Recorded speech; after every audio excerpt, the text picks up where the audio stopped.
Olá, meus amigos. Hoje, 8 de abril do ano de 2021, eu acabei de assistir, e estou fazendo isso desde ontem, ao julgamento pelo Supremo Tribunal Federal sobre a questão da abertura ou não de templos religiosos, sobre o seu direito de exercer ou não a sua religião.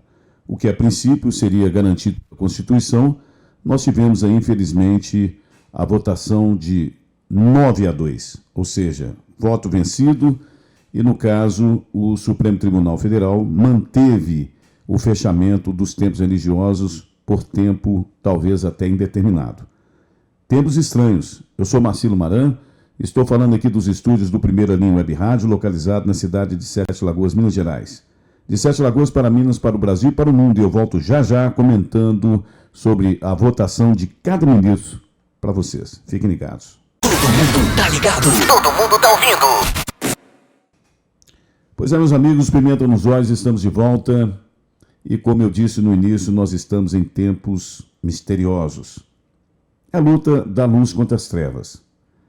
Para você que está me ouvindo, se você for alguém de esquerda, com certeza 90% daqueles que são de esquerda, a maioria não acredita em Deus, não acredita na fé, não acredita no sagrado. Não tem o mínimo de consciência do que seja a religiosidade do próximo. Não conseguem acreditar que a fé salva as pessoas, que a fé remove montanhas, que a fé pode transformar a vida de muitos, que a fé cura, que a fé, enfim, traz um alento para a alma daqueles que a possuem. Para vocês que são de esquerda, com certeza estão comemorando essa derrota que todas as igrejas do Brasil tiveram relacionado ao voto dos ministros da Suprema Corte. Eu sempre digo e repito, eu particularmente tenho respeito pelo STF, Supremo Tribunal Federal. Todos os países precisam ter, é necessário ter esse poder para equilibrar as forças e mais também para poder obedecer à Constituição. Mas quando o Supremo Tribunal começa a interpretar a Constituição ao seu bel prazer, quando ele começa a entender e querer que nós entendamos sobre as suas alegações de constitucionalidade ou não, aí muda a coisa. E nós sabemos todas as conspirações que alguns desses ministros, e são raros ministros ali dentro, que têm obedecido à Constituição, mas nós sabemos que a maioria desses ministros tem rasgado a nossa Constituição. E é nessa votação. Nós tivemos aí o primeiro que votou, que foi o relator do processo, logicamente, ele já votaria contra a abertura dos templos, foi o Gilmar Mendes, que eu não quero delongar muito, dada a figura nojenta que é esse ministro. Realmente foi difícil para mim, o voto dele foi ontem, essa votação iniciou-se ontem, onde nós tivemos vários advogados representando várias instituições religiosas do Brasil.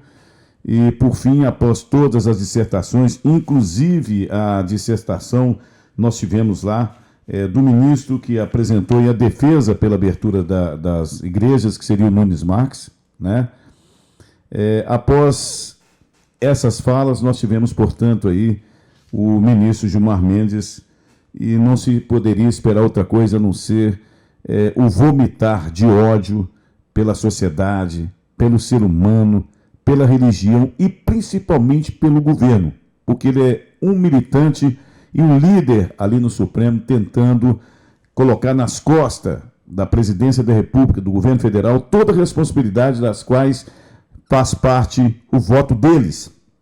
Porque, como todos nós lembramos, e nós temos registros para provar isso, foram eles que delegaram aos governadores e todos os prefeitos o poder, entre aspas, de direcionar como iriam trabalhar ou não essa pandemia. E as cidades sofrem. Nesse exato momento, pode ser que tenha aí no Nordeste brasileiro, ou no Sul do Brasil, no Centro-Oeste, não sei. Em qualquer parte do Brasil, alguém que esteja me escutando e sabe o que eu estou falando. Você deve estar aí sofrendo aí a pressão do governador, a pressão do seu prefeito. Você entendeu que votar errado resulta em comunista no poder, resulta em seres das trevas no poder. E o Gilmar Mendes e vários outros ministros têm contribuído para que esses seres se fortaleçam a cada dia. Apesar de que eu sei que a vitória vem da luz e a vitória vem de Deus, No momento, essa batalha é mais do que uma batalha física, ela é espiritual. É mais do que uma batalha jurídica, ela é espiritual. É a luz contra as trevas.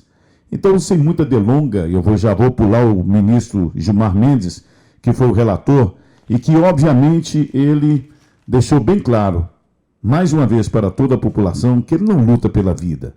Apesar daquele balbuciar dele de lutar pela vida, não é isso que ele faz. É o ministro que já soltou bandidos, corruptos, colocou na rua aqueles que estavam na cadeia, ou seja, deu liberdade a estupradores, a traficantes. Esse é o ministro Gilmar Mendes, que foi o relator do processo. Mas vamos continuar. Como eu disse, o ministro Nunes Marques, que foi aquele último que entrou agora recentemente para fazer parte da Suprema Corte, dos 11 ministros, ele que foi indicado pelo presidente Jair Bolsonaro, mostrou a que veio, respeitou a fé, respeitou o que a Constituição diz sobre o direito sagrado da liberdade religiosa, e ele queria que realmente a Corte, em sua maioria, pudesse votar e talvez até tivesse a esperança de que pudesse reverter esse quadro e esses ditadores, prefeitinhos de merda que existe Brasil afora, como esse Calil de Belo Horizonte, que ainda insinua ser o governador de Minas e que com toda certeza não será, insinua de que eles poderiam legislar à vontade em seus estados, fazendo aí toda essa merda, vamos dizer assim, que estão fazendo na vida de todos os mineiros, de todos os brasileiros, enfim, de cada um, de cada estado. Então, o Nunes Marques quis mudar essa situação. Infelizmente, ele foi voto vencido, mas foi uma explanação extraordinária. Ele fez alusão a não só a Constituição, como direito constitucional, como tentou lembrar aos demais ministros, dos quais ele já tinha uma ideia de que seria vencido, as suas alegações. Ele tentou lembrar desse direito que é um direito próprio do ser humano. E tudo aquilo que eu falei no início, ele fez as colocações, mas infelizmente em vão. Porque em seguida, quem votou, veja bem, foi o cabeça de ovo, Alexandre de Moraes. Esse daí é incrível, Ele que foi conhecido aí, como diria aí, o Roberto Jefferson, presidente do PTB, é o Xandão do PCC, como chama aí o Roberto Jefferson, é aquele que, advogado de facções criminosas, ele foi advogado de facções criminosas, mantém um escritório também para poder fazer todo o seu trabalho favorável aos seus clientes, através da sua esposa. Um jornalista foi preso porque disse a verdade, vocês lembram muito bem disso, e toda essa infelizmente, essa manifestação maligna através do Alexandre de Moraes que demonstrou o Brasil. E o Alexandre de Moraes, ele deixou bem claro, sobre várias questões. Ele fez críticas severas ao governo. Ele atacou o governo como se o governo federal fosse o responsável pela essa pandemia que afeta não só o Brasil, como se fosse responsável por afetar o mundo inteiro. Esse é o espírito das trevas que carrega aí o Alexandre de Moraes. Eu fiz algumas anotações aqui, Ele dizia que essa votação pela liberdade religiosa estaria mudando o foco, o foco da verdadeira intenção. Foco, senhor Alexandre de Moraes, com certeza mudou, porque vocês, principalmente o senhor, aliás, o senhor não, você age de maneira completamente arbitrária e contrária à nossa Constituição. Você já prendeu jornalistas, você já mandou imprensa retirar de páginas de mídias sociais os seus artigos, você já mandou prender manifestantes porque estavam lá com liberdade de expressão, então você suprimiu essa liberdade. Você tem cuspido na Constituição e tem feito ela como uma pessoa desprezível que você é, um ser das trevas que com certeza um dia irá pagar por isso. Você tem que lembrar, Alexandre, que você não é eterno, companheiro. Ninguém é eterno. Seu dia chega. Você um dia vai deixar essa corte. Pode ser até a sua aposentadoria ou não. Está aí, O Cajuru entrou aí com esse pedido de impeachment através de todas as redes sociais. 3 milhões de brasileiros se manifestaram a favor do Cajuru para o pedido de impeachment. Então, meu caro, seu dia pode estar chegando lá no Senado e, com a graça de Deus, nós teremos senadores que sejam realmente não religiosos, mas tementes a Deus.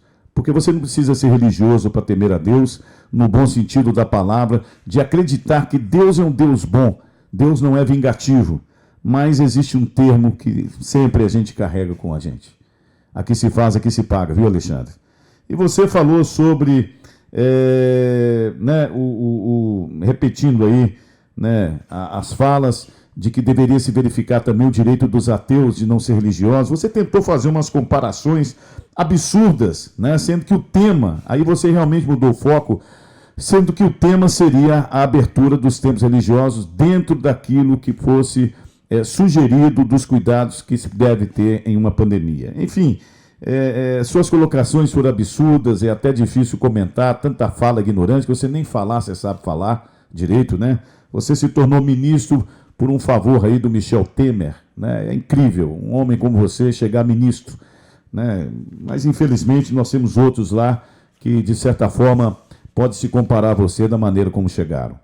Nós tivemos aí também, na sequência, os votos, que me surpreendeu, inclusive, do Dias Toffoli, o ex-presidente da casa, né? Daquela casa, do Supremo Tribunal.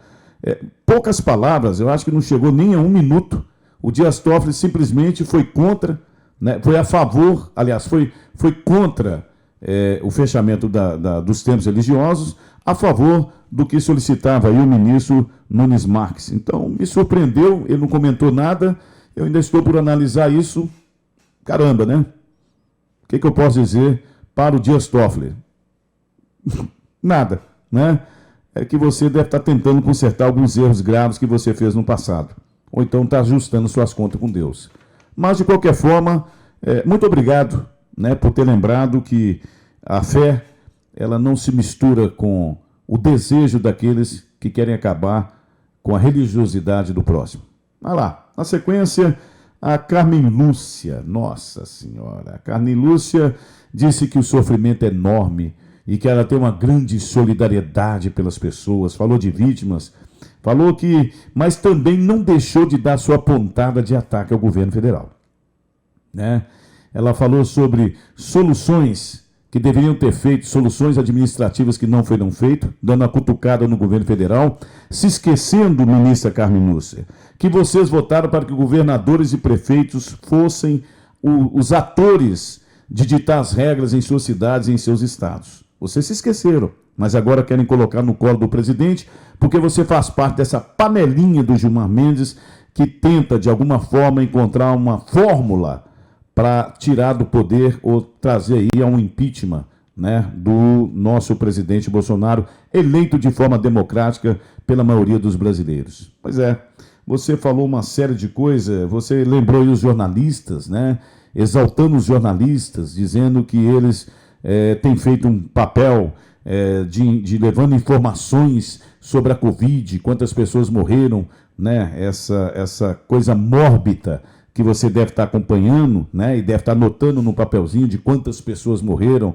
porque deve morrer só pessoas de Covid no Brasil, não é isso? Ninguém mais morre de AIDS, de atropelamento, ninguém mais sofre doença do coração, ninguém mais faz quimioterapia. Não, a pessoa só morre de Covid. Sem contar aqueles que, infelizmente, por notícia que nós estamos recebendo no Brasil afora, médicos monstros e enfermeiros monstros e funcionários monstros que têm aí matado pessoas em todo o Brasil. A gente recebe denúncia o tempo todo, vídeos, famílias em desespero, porque os monstros, os seres das trevas estão espalhados no Brasil inteiro. O dia de vocês vai chegar. Pode ter certeza que está perto. Então a Carmen Lúcia, ela teve essas considerações, né? Num âmbito que eu sou uma pessoa que eu me confraternizo, né, com aqueles, né, me compadeço, aliás, com aqueles que perderam seus entes queridos. Nada. Você está pensando no grupo, né, que te acompanha, que você está acompanhando, né, para que você possa viver aí os seus momentos na Suprema Corte, seus últimos momentos, né? Eu não sei qual a sua idade, eu acredito que você já tinha mais de 90, mas você não chegou a 75. É engraçado, né? A falta que faz aí a PEC da bengala, né? Seu momento vai chegar também, a senhora não vai poder apitar mais nada. O momento de cada um chega, viu, Carmen Lúcia? E o seu vai chegar. Não sei como, né? Mas vai chegar também. Pode ter certeza que o Brasil vai se livrar de você em breve. Nós teremos aí também, ela falou sobre o direito à saúde, à vida. Nossa, você está numa preocupação danada.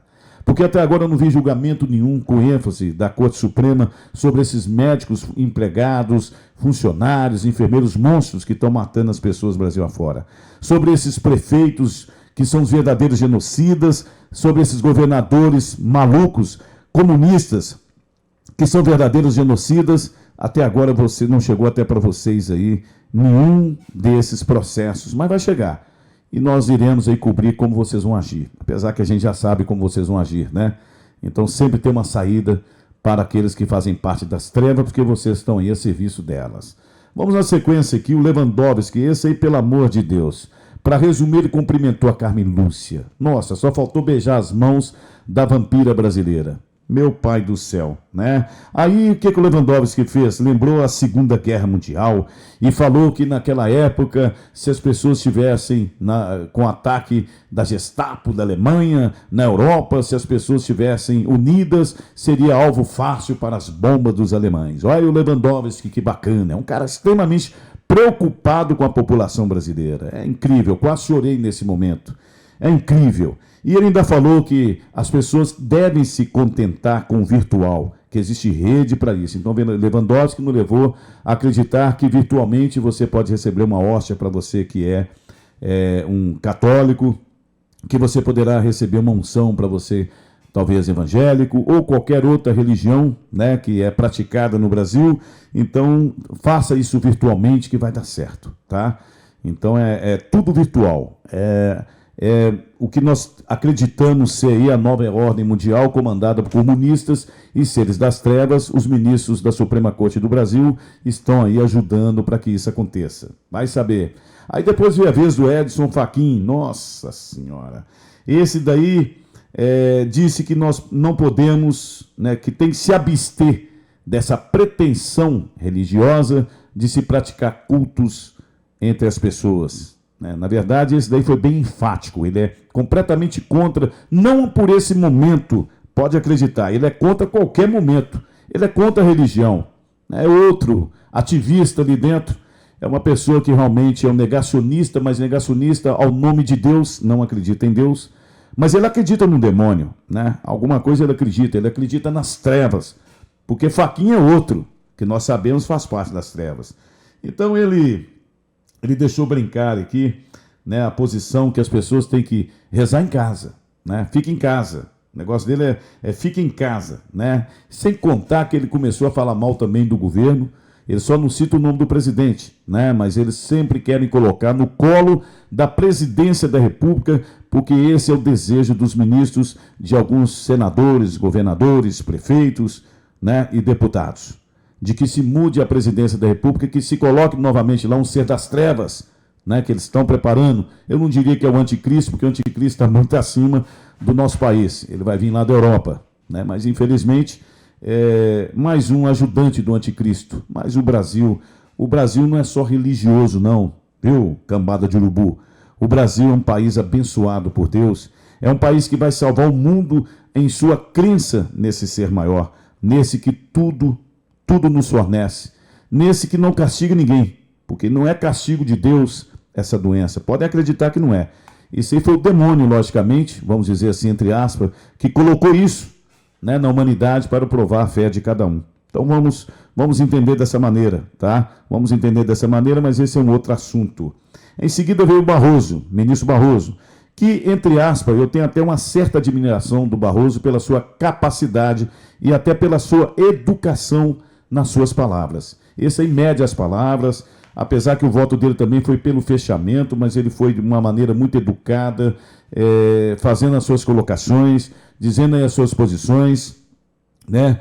Mas não deixou aí de dizer sobre as medidas do governo federal, dizendo que as medidas foram atrasadas. Espera aí, Barroso, vocês não decidiram que as medidas deveriam ser tomadas pelos prefeitos e pelos governadores? Então acredito que o senhor disse que essas medidas atrasadas foram deles. E vamos lembrar também, ministro Barroso, vamos lembrar aí com muita ênfase que o que aconteceu no ano passado foi que verbas gordas foram para os estados e municípios. E prefeitos e governadores pagaram aí, né, seus fornecedores, colocaram em dia a folha de pagamento, não, com raríssimas exceções, não construíram hospitais de campanha, não compraram os equipamentos que deveriam ser comprados, ou seja, desviaram recursos. E quando, Barroso, cair aí, caso caia na tua mão como relator, lembre-se de punir cada um desses. Isso não é diferente, não.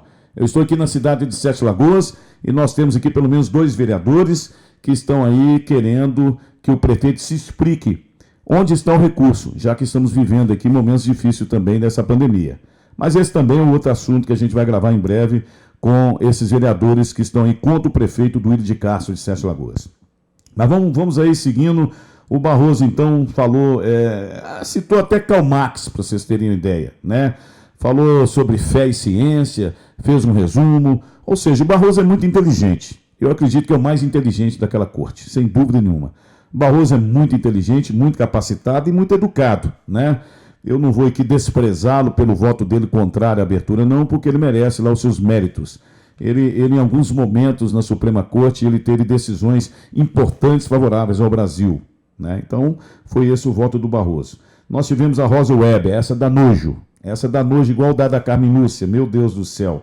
Só que ela citou, inclusive, para poder criticar também o governo federal, a Rosa Weber falou que o Brasil é o epicentro da doença. Meu Deus, o Brasil é o epicentro. Ou seja, é que hoje é o centro da doença para o mundo inteiro. Ela teve essa capacidade de dizer isso. 3 mil mortes por dia, né? Só se morre de Covid no Brasil. Falou aí do negacionismo. Oh, meu Deus do céu. Essa é a velha tática do comunista, daquele comentarista de galoche que existe nas redes sociais, né? Se tiver algum me ouvindo nesse instante. Aqueles do Ctrl-C, Ctrl-V, né? Aqueles que copiam e colam para os outros como se fosse um discurso deles. Daqueles que não sabem escrever um texto, não sabem comentar absolutamente nada, mas sabem passar aqueles textos que acham interessante e depois ficam conversando balela nas redes sociais. Eu quero até dar um conselho para vocês aí, quando vê esse tipo de pessoa, não responda, não debata, tá? São seres das trevas, mas são formiguinhas, mas formiguinhas que enchem a paciência. Então esses infelizes que estão nas redes sociais aí, vocês não percam tempo com eles. Não tentam convencê-los de nada que vocês jamais vão convencer. Apenas entram em algum assunto que vocês acharem que extrapolou. Fora isso, não perca o tempo de vocês. Podem notar que eles simplesmente replicam o que os outros falam. E o discurso deles é o mesmo, porque eles não têm capacidade, não têm cérebro, não sabem raciocinar. Então não percam o tempo de vocês. Vamos lá na sequência, depois da Rosa Weber, sem contar que ela falou das liberdades, né? Ela lembrou aí o Império. Ela falou da época do Império, né? Que naquela época só se podia professar uma religião no Brasil, né? E que agora existe o laicismo, né? E agora existe aí a liberdade religiosa no Brasil, onde se pode praticar todas as religiões. Ela falou em liberdade de hoje, mas também votou para que mantenham os templos fechados. Então, deixa eu ver aqui na sequência, nós tivemos o Marco Aurélio Decano, que é mais um que está indo para casa, né? Aposentou. Então, no mês de junho agora, nós teremos aí um novo ministro indicado pelo Bolsonaro. Espero que ele consiga, viu, presidente, indicar alguém que realmente tenha condições de representar o povo brasileiro em sua religiosidade. Eu diria para você que o ministro Nunes Marques andou dando aí umas rasteiras, mas ele está aí meio a meio. Acredito que nós podemos, enfim, como brasileiro, acreditar que ele vai lutar pelas coisas do Brasil, né? A gente está observando o Nunes Marques. Mas na próxima agora ver se coloca o mais incisivo, o mais decisivo, o mais combatente, um que encara esse careca, que encara esse Gilmar Mendes de uma forma mais veemente, porque ali é um ninho de cobra, ninho de urubu, mas ali um bom ministro vai saber enfrentar essa história. Então Marco Aurélio lembrou a história, fez uma alusão, né, já iniciando dizendo que já poderia prever o voto do Luiz Fux, o presidente da corte. Isso aí desde o início, quando ele começou a presidir essa matéria, eu vi que ele ia votar a favor do Gilmar Mendes contra a abertura das igrejas, porque quando o Gilmar Mendes falou de cara, e quem assistiu ontem viu isso, de cara ele fechou o dia de ontem dizendo do voto e das colocações brilhantes, né, do Gilmar Mendes, numa alusão de que ele estaria acompanhando ali, logicamente. Então, o Marco Aurélio falou mais do que era óbvio. Isso aí eu já tinha verificado ontem, né? E ele falou também que o Supremo não governa, quem governa é o Executivo. É mesmo, Marco Aurélio? Quem governa é o Executivo. Vocês têm tido aí matérias na Corte Suprema tirando das mãos do Poder Executivo o direito de em toda a nação, executar aí, né, fazer com que fosse cumpridas as leis, mas executar o seu trabalho ao qual foi votado para isso. Vocês tiraram das mãos do presidente, entregou na mão de governador e de prefeito e está dizendo que o Supremo não governa, que quem governa é o Executivo. As incoerências suas são lógicas, são óbvias e a gente pega elas no ar. Que incrível. Vai para casa, Marco Aurélio, vai para casa. Você teve raros momentos que a gente te aplaude na Suprema Corte, mas infelizmente você não está deixando nenhuma lembrança de alguém que a gente queira lembrar ou tenha saudades. Então, se Deus quiser, vá para casa. Alguns companheiros seus em breve vai também. Então, né, não há... Ele disse aqui que a pessoa, se quiser rezar, reza em casa. Ele finalizou a fala dele. Quer rezar, reza em casa, né? Fique em casa, reze em casa, morra em casa. Se você não tiver o que comer, morra em casa. Se você tiver faltando água porque cortou sua água, morra de sede, mas fique em casa. É isso que eles querem. Faz parte do verdadeiro negacionismo. E por fim aí, logicamente, o Luiz Fux, que também é um brilhante jurista, né? O mestre Luiz Fux, não tem a menor dúvida, que é o presidente da corte, né? É um brilhante jurista, mas ele disse que estava aguardando aí o consórcio de jornalistas agora comentar Brasil afora sobre a brilhante, logicamente, decisão deles de manter templos fechados, né? E, por sua vez, eu pergunto para o senhor Luiz Fux, tudo é Covid? Porque você foi mais um, né, que também deixou aí o seu voto contrário à abertura das igrejas, mesmo diante das observações do momento de pandemia. Bom, eu não quis discutir muito, falei aqui um pouquinho de cada ministro que votou, são 11 ministros, né? Acredito que eu tenha falado de todos eles. Não deu tempo para me digitar aqui, para que eu pudesse seguir aqui uma sequência com a fala mais adequada, mas eu tenho tudo registrado. É lamentável. Eu concluo dizendo para vocês, vamos orar. Mesmo que seja em casa, no fundo do seu coração, na montanha, no seu quarto, na sala, ore com a sua família, ore pelo Brasil. Nós estamos atravessando o momento mais triste de nossa história, onde as trevas está alegre, porque ela acha que venceu. Depois da tempestade vinha a bonança. Eu sempre sigo a história da águia, que numa tempestade ela sobrevoa acima daquela tempestade, enquanto todos lá de baixo sofrem tormenta, ela fica lá em cima, e quando passa ela retorna em sua grande plenitude, né? Com seu voo magnífico, com seus olhos que enxergam longe. Então, meus amigos, vamos orar, porque Jesus, o Mestre Jesus, ele está cuidando não só do Brasil, mas da humanidade. Esse é o momento de provar a fé de cada um. Todos nós perdemos entes queridos. Eu perdi amigos, perdi pessoas próximas. Podem acreditar. A gente sabe que a dor é imensa, mas não vamos colocar no colo de quem tentou ajudar e alertar o Brasil no ano passado. Eu não estou aqui fazendo propaganda para o presidente Bolsonaro. Estou lembrando que o governo federal, no ano passado, havia alertado sobre tudo isso, sobre o desemprego, sobre as doenças mentais que aconteceriam com as pessoas em suas casas. Agora há pouco eu vi um vídeo lá na Bahia de um senhor, né, que pulou lá, eu esqueci o nome nas margens lá da praia, pulou de uma altura imensa, se espatifou. Uma pessoa, infelizmente, partiu porque não aguentou a pressão. Lá esse tem um governador ditador.